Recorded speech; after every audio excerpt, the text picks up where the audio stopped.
ونصلي على رسوله الكريم أما بعد فأعوذ بالله من الشيطان الرجيم بسم الله الرحمن الرحيم يا أيها الذين آمنوا كتب عليكم الصيام يا أيها الذين آمنوا كتب عليكم الصيام كما كتب على الذين من قبلكم لعلكم تتقون صدق الله العظيم رب اشرح لي صدري ويسر لي أمري واحلل عقدة من لساني يفقه قولي. درود شریف پڑھ لیجیے. اللهم صل على محمد وعلى آل محمد كما صليت على إبراهيم وعلى آل إبراهيم إنك حميد مجيد. اللهم بارك على محمد وعلى آل محمد كما باركت على إبراهيم وعلى آل إبراهيم إنك حميد مجيد. عزیزان محترم سامعین، طلباء کرام، علماء کرام، قرآن مجید کی آیات تلاوت کر دی. یا ایھا الذین آمنوا کتب علیکم الصیام کما کتب علی الذین من قبلکم لعلکم تتقون. اللہ تبارک و تعالی نے اس آیت کریمہ میں اہل ایمان کو خطاب کیے کہ ایمان والو، یہ جو روزے تم پر فرض کیے گئے، تم سے لکھے گئے، تم سے پہلے بھی لوگوں پر یہ فرض ہوئے، لعلکم تتقون، تاکہ تم پرہیزگار بن جاؤ. تاکہ تم کیا بن جاؤ؟ پرہیزگار، تقوی اختیار کرو. کیونکہ روزہ ایک ایسی عبادت ہے، ایک ایسا عمل ہے، یہ متقی بننے کے لیے، تقوی اختیار کرنے کے لیے کہ سال 12 مہینے ہم اگر اپنی من چاہی زندگی، اپنی خواہشات کے مطابق ہم زندگی گزار رہے تو ہر بات نفس کی. تو رمضان کے مہینے میں یہ نفس پیٹ خالی ہوتا ہے صبح صادق سے لے کر غروب آفتاب تک. اللہ تبارک و تعالی نے ان اوقات میں ہر عاقل مرد ہو یا عورت ہو، مسلمان ہو، اس پر اللہ نے روزے فرض کر دیے. اس پر اللہ نے روزے، عاقل مرد مسلمان ہو، عاقل ہو، بالغ ہو، مرد ہو یا عورت ہو، بچے اور مریض اس سے مستثنیٰ ہے، اس کا ذکر اگلی آیتوں میں ہے. اور بچوں کے اندر بھی ان پر یہ روزے فرض ہے کہ اگر وہ لڑکی ہے اور 10 سال کی ہے، صحت کے اعتبار سے اچھی ہے تو اس پر بھی روزے فرض ہے، 10-11 سال. اور بچے ہیں تو وہ اگر 14 سال کے بھی ہے، 12 سال، 13 سال، لیکن صحت اور قوت کے اعتبار سے تو ان پر بھی ہے. تو لہٰذا یہ روزے اللہ نے فرض کر دیے متقی بننے کے لیے، پرہیزگار بننے کے لیے، تاکہ انسان کو یہ احساس ہو جائے کہ بھوک کسے کہتے ہیں، پیاس کسے کہتی ہے. اور یہ حلال چیزیں اللہ تبارک و تعالیٰ نے روزے کی حالت میں، اللہ تبارک و تعالیٰ نے ہم پر حلال چیزوں پر ایک مخصوص وقت کے لیے پابندی لگائی. پانی حلال ہے، کھانا پینا حلال ہے، لیکن مخصوص وقت میں اللہ نے پابندی لگا دی کہ صبح صادق سے لے کر غروب آفتاب تک، ان میں آپ نے ان تمام کھانے پینے کی چیزیں جو حلال تھی اس پر آپ پر پابندی ہے. حرام پر تو ویسی پابندی ہے 12 مہینے. جھوٹ بولنا، یہ سال 12 مہینے اس پر پابندی ہے، جھوٹ نہیں بولنا ہے. اس لیے کہ جھوٹ بولنے والے آدمی کبھی متقی نہیں بن سکتا ہے. جھوٹ ایک ایسی بیماری ہے، ایک ایسا مرض ہے کہ ہر گناہ کا اپنی اپنی صورت ہے. انسان جن گناہوں کے اندر مبتلا ہوگا، قیامت کے دن وہ گناہ اس صورت میں، اس شکل میں آ جائے گی، اس صورت اور اس شکل میں آ جائے گی. قرآن مجید اس بابرکت مہینے میں نازل ہوئی ہے، اور قرآن مجید شفا ہے مومنین کے لیے. شفا کے لیے؟ مومنین کے لیے. تو قرآن مجید میں جا بجا اللہ تبارک و تعالی نے متقیوں کے لیے بشارتیں سنائی کہ وہ جنت کے اندر ہوں گے، باغات میں ہوں گے، ہمیشہ ہمیشہ ہوں گے، ان کے لیے خوشخبریاں ہیں۔ پھر اس تقویٰ کے فوائد قرآن مجید نے بیان کی ہے کہ اس روزے کے ذریعے آپ متقی بن جاؤ گے، ان روزوں کے ذریعے سے آپ میں تقویٰ آ جائے گی۔ جب آپ حلال چیزوں سے پرہیز کر لو گے، ایک مہینہ آپ مشق کر لو گے، تو پھر رمضان المبارک کے بعد بھی آپ حرام چیزوں سے بھی آپ کے لیے بچنا آسان ہو جائے گا، حرام چیزوں سے بھی آپ کے لیے بچنا آسان ہو جائے گا۔ اسی لیے جو رمضان المبارک کا مہینہ،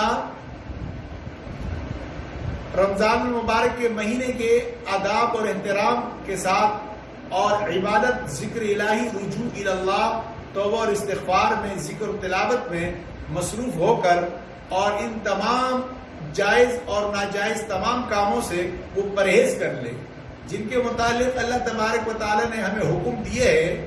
رمضان المبارک کے مہینے کے اندر دن میں روزہ رکھنا ہے، رات کو تراویح پڑھنی ہے۔ رات کو کیا پڑھنی ہے؟ تراویح پڑھنی ہے۔ تو یہ مہینہ تو ہمارا تہجد میں بھی تہجد کی بھی پابندی اس میں ہو گئی، اس مہینے میں قیام اللیل کی پابندی بھی ہو گئی، روزے اور تلاوت کی پابندی بھی ہو گئی، اور اس کے ساتھ ساتھ ہم غیبت، جھوٹ، بدنظری، شراب اور جتنے بھی حرام کبیرہ گناہ ہے ان صغیرہ سے بھی بچنے کی کوشش کرے، ان کبیرہ گناہوں سے بھی بچے، تو پھر یقیناً اللہ تبارک و تعالی آنے والا سال جو مہینے کی 11 مہینے ہے وہ بھی اللہ تبارک و تعالی ہمیں تقویٰ پر زندگی گزارنے کی توفیق عطا کر دے گا۔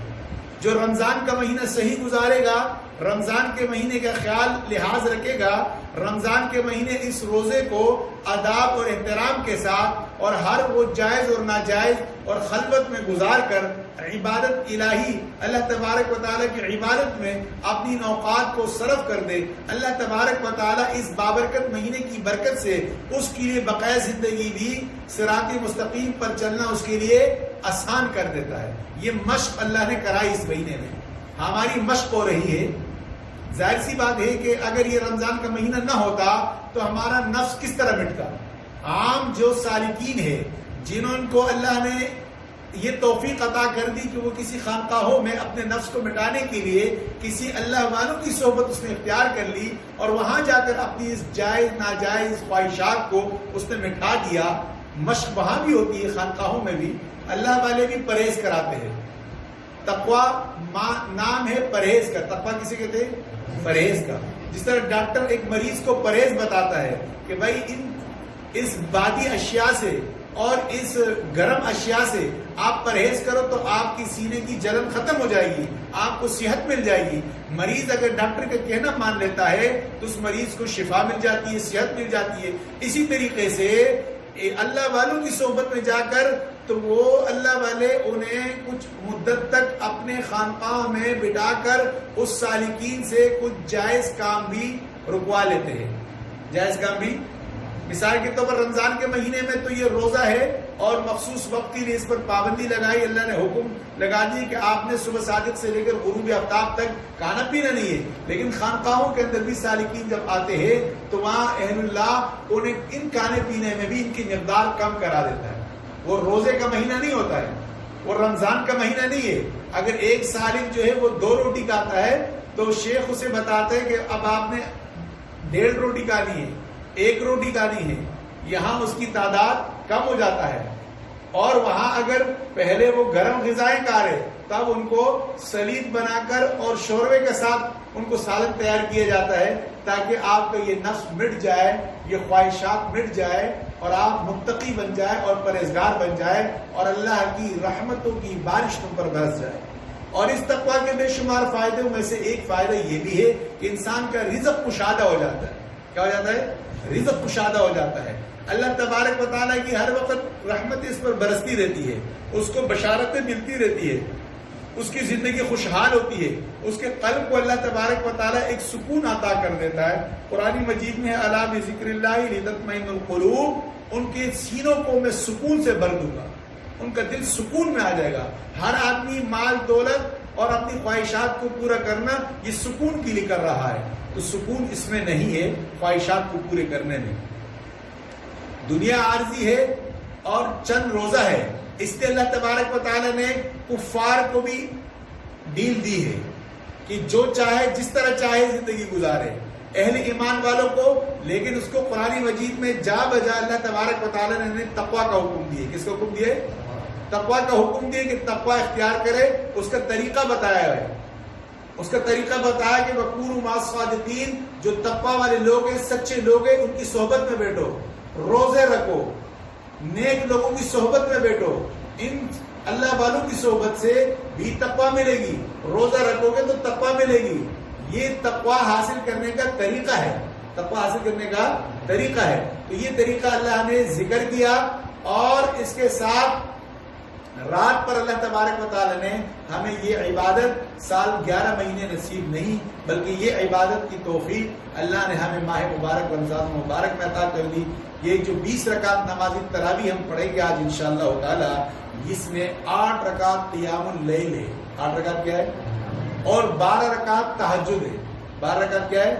تو 8 اور 12 کتنے ہو گئے؟ 20 رکعت ہو گئی. تو سمجھ لینا کہ جس نے 20 رکعت نماز تراویح پڑھ لی با جماعت، اس کی قیام اللیل بھی ہوا. اور آخر میں پھر وتر ہوتا ہے، جو کہ سال 11 مہینے یہ وتر جماعت کے ساتھ نہیں ادا ہوتی ہے، ہر آدمی انفرادی یہ وتر پڑھتے ہیں. لیکن رمضان المبارک کے مہینے میں یہ کیونکہ ہمارا قیام اللیل بھی پورا ہوا، تہجد کی نماز بھی مکمل ہوئی، اب امام صاحب وتر، جس طرح بخاری شریف میں ہے کہ وتر آخری نماز ہے. وتر کیا ہے؟ آخری نماز ہے. تو آخر میں امام صاحب وتر با جماعت پڑھائیں گے. آج انشاءاللہ تعالی ہمارے ہاں با جماعت نماز تراویح ہوگی. اور حکومت وقت نے جس تدابیر کا احتیاط کرنے کا ہمیں کہا ہے، ان تدابیر کے ساتھ احتیاط کرتے ہوئے فاصلہ بیچ میں ہوگا. فاصلے کے ساتھ آپ حضرات اپنے صفوں کو ترتیب سے بنائیں، نماز جماعت میں بھی اور نماز تراویح میں بھی. اور اس کے بعد 15 روزہ تراویح کی ختم قرآن یہ ہوگا. باقی آگے انشاءاللہ تعالی یومیہ اس کے بعد 5 پارے روزانہ تراویح پڑھائی جائے گی. 5 پارے اس میں ہوں گے، اور ہر 5 دن میں ایک ختم قرآن ہو جائے گا. اور باقی حفاظ سے بھی گزارش ہے کہ روزانہ اپنی منزل، اپنی جوڑی بنائیں، اور 2 پارے جو ہے نا ہر ساتھی اس کو سنتے رہیں، اور پھر وہ نفلوں میں سنائیں. اسی طریقے سے راتوں کو قرآن کی خوب کثرت سے تلاوت ہوگی، دن رات تلاوت ہوگی. ٹھیک ہے نا؟ اور قرآن مجید ایک ایسی کتاب ہے، اس سے جتنی تمہیں محبت ہوگی، کہ پڑھو گے تو تمہاری محبت بڑھے گی. قرآن کی تلاوت زیادہ کرو گے تو قرآن سے محبت ہوگی. قرآن مجید کی تلاوت تمہارے دلوں کے لیے شفا ہے، تمہارے دلوں کے لیے. اس سے تمہارے دلوں کا اندر جو بیماری ہے، حسد، کینہ، بغض، تکبر، ریا، جھوٹ، جتنے بھی اخلاق رذیلہ ہے، یہ سارے اخلاق رذیلہ میں تمہاری مدد ہوگی، شفا ہوگی. یہ تمام بیماریاں آپ سے نکلے گی. روزانہ قرآن مجید کی کثرت سے تلاوت کرو. اس سے کیا فائدہ ہوگا؟ کہ تمہارے دل کا تزکیہ ہوگا، دل صاف ہوگا. دل کیا ہوگا؟ صاف ہوگا. اس دل کے اندر جو خواہشات ہے، یہ جو رمضان المبارک کے مہینے میں بھی بہت سارے لوگ، یہ شیاطین نے ان پر 11 مہینے محنت کی ہے. اس لیے اس مہینے کے اندر شیاطین کو جکڑ لیا جاتا ہے، قید کیا جاتا ہے. لیکن بہت سارے لوگ پھر بھی شیطان بنے ہوئے ہوتے ہیں، اس لیے کہ شیطان نے ان پر اتنی محنت کی ہے کہ اگر شیطان 1 مہینے کے لیے چھٹی بھی کر کے چلا جائے تو وہ انسان جو 11 مہینے شیطان کی اطاعت کی ہے، تو یہ 1 مہینہ بھی اس کی اطاعت کرے گا. اور جو 1 مہینہ یہ اللہ کی اطاعت کر دے اور شیطان کے راستے کو چھوڑ دے، یہ جتنی چیزوں کو اللہ نے منع کیے، حلال اور حرام، جو طریقہ میں اللہ تبارک و تعالیٰ نے جو احکامات دیے، حکم دیے روزے کے، ان کے ساتھ ہم اگر روزہ رکھیں گے تو روزے کی صحیح نورانیت ہم محسوس کریں گے. چند چیزیں ایسی ہیں کہ اس سے روزہ فاسد نہیں ہوتا ہے. جھوٹ بولنے سے روزہ فاسد، غیبت کرنے سے روزہ فاسد نہیں ہوتا ہے، مگر روزے کی نورانیت ختم ہو جاتی ہے. کیا ختم ہو جاتی ہے؟ لوگ کہتے ہیں اس چیز سے تو روزہ تو نہیں ٹوٹا نا.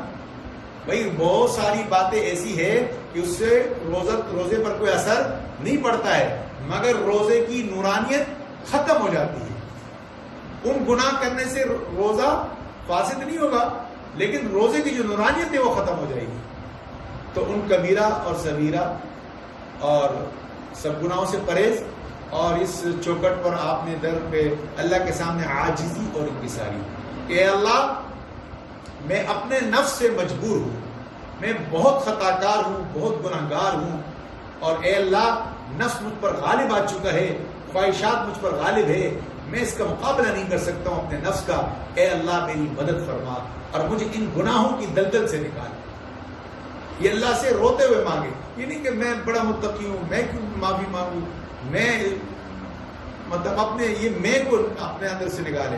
عاجزی اور انکساری، جتنے بھی لوگ ہیں اگر وہ اس مہینے میں توبہ اور استغفار کر کے عاجزی اور انکساری اور اپنی بے بسی اللہ کے سامنے رکھے، تکبرانہ الفاظ استعمال نہ کرے۔ لوگ استغفار بھی پڑھتے ہیں، توبہ بھی کرتے ہیں، مگر اسے معلوم نہیں ہے کہ ہم اندر اندر سے متکبر بھی ہے۔ اللہ فرما رہے کہ ٹھیک ہے تو بڑا طاقتور بنتا ہے نا، تو بڑا نیک بننا خود چاہتا ہے، اللہ کی توفیق نہیں ہوگی بندہ نیک نہیں بن سکتا ہے۔